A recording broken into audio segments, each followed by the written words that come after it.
Assalamu alaikum, dear students, how are you? I think you are fine by the grace of Almighty Allah. I am also fine.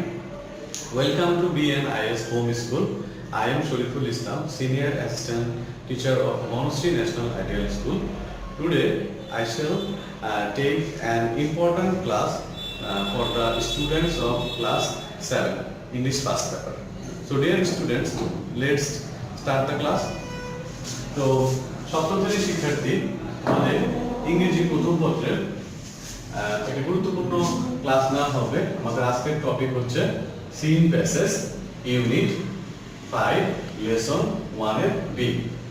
তো dear students, সপ্তম শ্রেণীর শিক্ষার্থীরা তোমরা যদি আজকের আমার এই ক্লাসটি মনোযোগ দিয়ে ফলো করো, আশা করি তোমরা অনেক কিছু শিখতে পারবা। তো চলো আমরা মৌলিক আলোচনায় চলে যাই।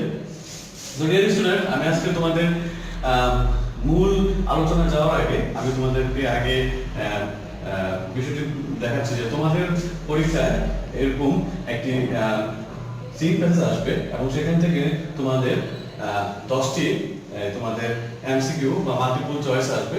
তো সেগুলো তোমাদেরকে অ্যান্সার করতে হবে। তো আগে আমি তোমাদের প্যাসেজটি নিয়ে আলোচনা করি। চলো আমরা আলোচনায় শুরু করি। আচ্ছা, read the text first and then choose the best answer to the following questions from the alternatives given. আচ্ছা, তাহলে চলো আমরা টেক্সটটি পড়ি। আচ্ছা, Begum Rokeya 1880 to 1932 was a famous writer and a social worker. তাহলে দেখো, বেগম রোকেয়া 1880 সাল থেকে 1932 সালের মধ্যে একটা সময় বোঝাচ্ছে যে তিনি ছিলেন একজন বিখ্যাত একজন লেখিকা এবং উনি ছিল একজন সামাজিক কর্মী। আচ্ছা, she lived in undivided Bengal in the early 20th century. তো তিনি কোথায় বসবাস করতেন? অবিভক্ত বাংলায়। হ্যাঁ, আনডিভাইডেড মানে হচ্ছে অবিভক্ত বাংলা, যেখানে বাংলাদেশ, পাকিস্তান, ইন্ডিয়া একই অবস্থায় ছিল, মানে সবগুলো দেশ একসাথে ছিল। সেটা হচ্ছে আনডিভাইডেড বেঙ্গল, হ্যাঁ, in the early 20th century, মানে 20 শতকের প্রথম দিকে উনি এই আনডিভাইডেড বাংলায় উনি বসবাস করতেন। আচ্ছা, she believed that women should have the same rights and opportunities as men have in the society. তো তিনি বিশ্বাস করতেন যে নারীদের should have the same rights, নারীদের একই ধরনের অধিকার থাকতে হবে এবং সুযোগ সুবিধা দিতে হবে as men, পুরুষদের মতো, হ্যাঁ, have in the society, মানে সমাজে মানে নারীদেরকে সমাজে পুরুষদের মতো একই ধরনের সুযোগ সুবিধা, হ্যাঁ, অধিকার এবং সুযোগ সুবিধা দিতে হবে, এটা তিনি বিশ্বাস করতেন। আচ্ছা, so she fought for their cause throughout her life. তো সেজন্য সে কি করলো?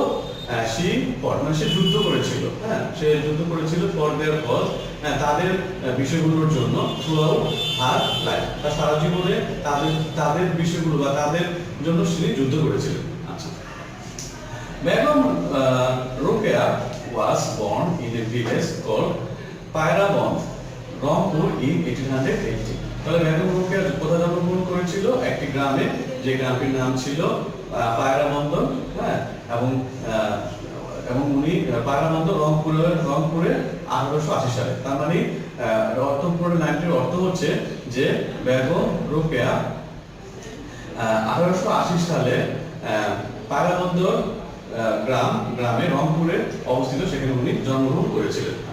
হার father Zahiruddin Mohammad Abu Ali Haider Saber was an educated landlord. আচ্ছা, ল্যান্ডলর্ড মানে হচ্ছে জমিদার, তার বাবা একজন শিক্ষিত জমিদার ছিলেন। তো দেখো তাহলে শিক্ষার্থীরা, তার বাবা হার ফাদার জহিরুদ্দিন মোহাম্মদ আলী আবু হায়দার সাবের, হ্যাঁ, উনি ছিলেন একজন শিক্ষিত জমিদার। Rokeya was married to Khan Bahadur Sakhawat Hossain in 1896. তাহলে রোকেয়ার সাথে বিয়ে হয়েছিল খান বাহাদুর সাখাওয়াত হোসেনের সাথে 1896 সালে। Her husband was a deputy magistrate of Bhagalpur. আচ্ছা, তার হাজবেন্ড ছিল একজন সহকারী ম্যাজিস্ট্রেট, হ্যাঁ, একজন সহকারী ম্যাজিস্ট্রেট ভাগলপুরের। আচ্ছা, now a district in the Indian state of Bihar, এবং যেটি বর্তমানে ইন্ডিয়ার বিহার রাজ্যের একটি অংশ। He was very cooperative and always encouraged Rokeya to go on with her activities. তো তার হাজবেন্ড কি ছিল? তিনি খুব কোঅপারেটিভ ছিলেন, মানে খুব সহযোগিতা মনোভাব সম্পন্ন ছিলেন, cooperative, and always encourage Rokeya, এবং সবসময় রোকেয়াকে সাহায্য করতেন। এনকারেজ মানে কি? সাহায্য দিয়েছিল। Two go on with her activities, মানে রোকেয়ার যে কাজগুলো করতো, নারী শিক্ষার জন্য বেগম রোকেয়া যে কাজগুলো করতো, সেই কাজগুলো করার জন্য তার হাজবেন্ড তাকে এনকারেজ করেছিল।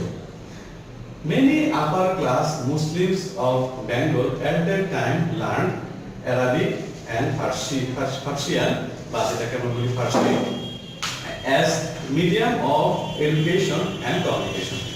তো এটা দেখো শিক্ষার্থীবৃন্দরা, এটা অর্থ দেখো, dear students, many upper class Muslims, মানে সমাজের যে ধনাঢ্য শ্রেণীর যে মুসলিম পরিবারগুলো ছিল বাংলাদেশ, বেঙ্গলে বা বাংলাতে at that time, সেই সময় লার্ন অ্যারাবিক, তারা কি শিখতো? আরবি শিখতো এবং ফার্সি শিখতো, অ্যাজ মিডিয়াম অফ এডুকেশন, মানে শিক্ষার মাধ্যম হিসেবে এই বিষয়গুলো শেখা হতো, আরবি এবং ফার্সি, অ্যান্ড কমিউনিকেশন, এবং ভাষাগত আদান প্রদানের জন্য।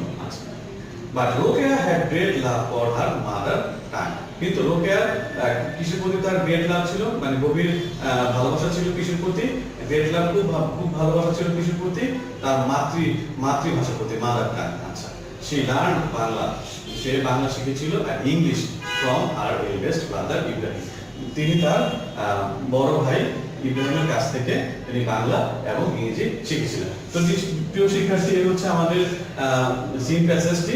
চলো এবার আমরা এমসিকিউ গুলো আলোচনা করি। আচ্ছা দেখো, আমাদের প্রথমে যে বিষয়টি এখানে বলা হয়েছে, now choose the correct answer to each questions from the alternatives and write the corresponding number of the answers in your answer script. তাহলে তোমরা এখান থেকে প্যাসেজ থেকে তথ্য নিয়ে এখান থেকে অ্যান্সারগুলো সিলেক্ট করে তোমরা কি করবা? যে অ্যান্সারগুলো লিখবা। তো এখানে বলছে যে করেসপন্ডিং নাম্বার হচ্ছে যে শুধু এই রোমান সংখ্যা পরে তোমাদের যেই নাম্বারগুলো দেওয়া আছে বি এগুলো লিখতে হবে। তবে তোমার সাথে চাইলে তোমরা এখান থেকে অ্যান্সারগুলো লিখতে পারো, মানে কোশ্চেনের সাথে যে যেগুলো আছে অ্যান্সারগুলো আছে সেগুলো তোমরা এখানে লিখতে পারো। আচ্ছা, তাহলে আমি একটু আলোচনা চলে যাই। Begum Rokeya was a famous writer. Here writer means, আচ্ছা রাইটার মানে দেখো এখানে যে শব্দগুলো আছে, বার্ড, অথর, কম্পোজার, স্ক্রিপচার, তাহলে এখানে আমাদের রাইটার মানে হচ্ছে লেখিকা বা লেখক, তাহলে এখানে হবে অথর। হ্যাঁ, আচ্ছা তাহলে হিয়ার রাইটার মিন্স অথর। হ্যাঁ, অথর মানে হচ্ছে লেখক। হ্যাঁ, আচ্ছা তারপরে দেখো which 2 নাম্বার দেখো, which one of the following words has a similar meaning of social। আচ্ছা তাহলে দেখো এখানে আমাদের শব্দটি ছিল সিমিলার মিনিং অফ সোশ্যাল। তাহলে সোশ্যালের সিমিলার মিনিং কোনটি? তাহলে আমরা জানি যে সোশ্যাল মানে সামাজিক, তাহলে এখানে হবে যে কমনাল। কমনাল হবে অ্যানসার। এখানে দেওয়া আছে দেখো, প্রথম অ্যানসার দেওয়া আছে অথর, তারপরে তোমাদের দেখো এখানে 2 নাম্বারের অ্যানসার দেওয়া আছে কমনাল। আচ্ছা এবার আমরা 3 নাম্বারে চলে যাই। she lived in undivided Bengal in the early 20th century. What does century mean? আচ্ছা তো তিনি কি করতো? তিনি অবিভক্ত বাংলায় 20 শতকের প্রথম দিকে উনি বসবাস করতেন। তো এখানে সেঞ্চুরি মিন, সেঞ্চুরি মানে হচ্ছে আমাদের শতাব্দী। তো এখানে দেখো 100, 1000 লেখা, 1000, তারপর দেখো 10 বি নাম্বারে 1000, তারপর দেখো সি নাম্বারে 10000, আর ডি নাম্বারে দেখো এ পিরিয়ড অফ 100 ইয়ার্স লেখা। তাহলে আমরা জানি যে সেঞ্চুরি মানে হচ্ছে D number, a period of 100 years. তাহলে দেখো আমরা এখানে এই যে ডি নাম্বার দেখো এ পিরিয়ড অফ 100 ইয়ার্স লিখেছি। সেঞ্চুরি মানে হচ্ছে এ পিরিয়ড অফ 100 ইয়ার্স। আচ্ছা তারপর দেখো 4 নম্বরে, Rokeya was married to Khan Bahadur Shakhawat Hossain. Here married means, আচ্ছা ম্যারিড মানে মিন্স মানে কি? তার বিয়ে হয়েছিল কার সাথে? খান বাহাদুর শাখাওয়াত হোসেনের সাথে। তাহলে দেখো এখানে ম্যারিমেন্ট আছে, পার্টনার আছে, হ্যাভিং এ স্পাউস, মডেল আছে। আমরা এখান থেকে বেস্ট অপশন হবে হ্যাভিং এ স্পাউস, মানে ম্যারিড মানে হচ্ছে বিবাহিত, মানে তার একজন হাজবেন্ড হয়েছে, তাহলে হ্যাভিং এ স্পাউস। হ্যাঁ, আচ্ছা তো দেখো এটা দেওয়া আছে এখানে, দেখো যে 4 নম্বরে হ্যাভিং এ স্পাউস। আচ্ছা তারপর দেখো 5 নম্বরে, her husband was a deputy magistrate of Bhagalpur. The meaning of the word deputy is, আচ্ছা তাহলে এখানে শব্দ আছে অ্যাসিস্ট্যান্ট, অ্যাসোসিয়েট, কো-ওয়ার্কার, ভাইস জাজ। তো এখানে দেখো ডেপুটি মানে হচ্ছে তোমার সহকারী হিসেবে ব্যবহৃত হয়েছে শব্দটি, তাহলে এখানে হবে অ্যাসিস্ট্যান্ট বা সহকারী। তাহলে দেখো 5 নম্বর অ্যানসার এখানে দেওয়া আছে ডিয়ার স্টুডেন্ট, এই দেখো এখানে অ্যাসিস্ট্যান্ট আছে, এ পাশের এ অ্যাসিস্ট্যান্ট। তারপর দেখো the word state means, 7th line. আচ্ছা স্টেট মানে হচ্ছে তোমার এখানে প্রভিন্স হবে, প্রভিন্স। স্টেটের সঠিক অ্যানসার হবে বি নাম্বার, প্রভিন্স। হ্যাঁ, প্রভিন্স মানে হচ্ছে তোমার অঞ্চল। হ্যাঁ, আচ্ছা, বা রাজ্য বলতে পারো, প্রভিন্স মানে রাজ্য বলতে পারো। আচ্ছা, তারপর দেখো 7 নম্বরে the word eldest, the word eldest means. আচ্ছা, এল্ডেস্ট মিন্স এখানে দেখো এ বি সি ডি দেওয়া আছে।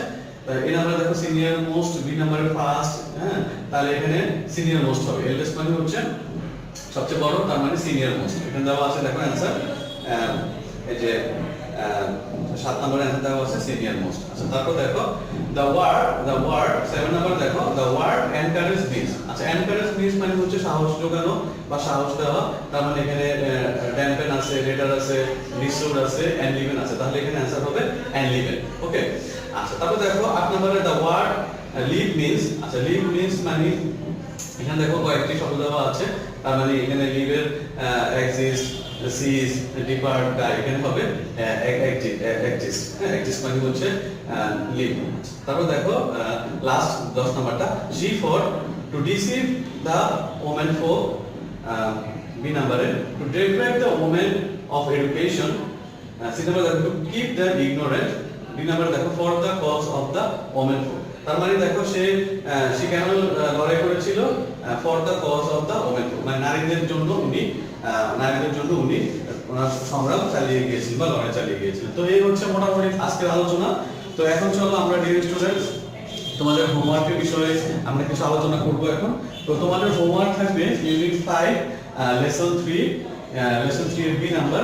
এখানে তোমরা একটা সি প্যাসেজ পাবা, হেলেন কিলার। তোমরা হেলেন কিলারের কোশ্চেন নাম্বার 1 এ থেকে এক্স, তোমরা যে কোনো মডেল কোশ্চেনের বই থেকে, এনি মডেল কোশ্চেন বুক থেকে তোমরা এটি হোমওয়ার্ক করবে। তো ডিয়ার স্টুডেন্ট, আশা করি তোমরা আজকের ক্লাসে থেকে অনেক কিছু শিখতে পেরেছো। পরবর্তীতে তোমাদের সাথে আরো নতুন কোনো টপিকস নিয়ে আবার দেখা হবে। সবাই ভালো থাকবা। আল্লাহ হাফেজ।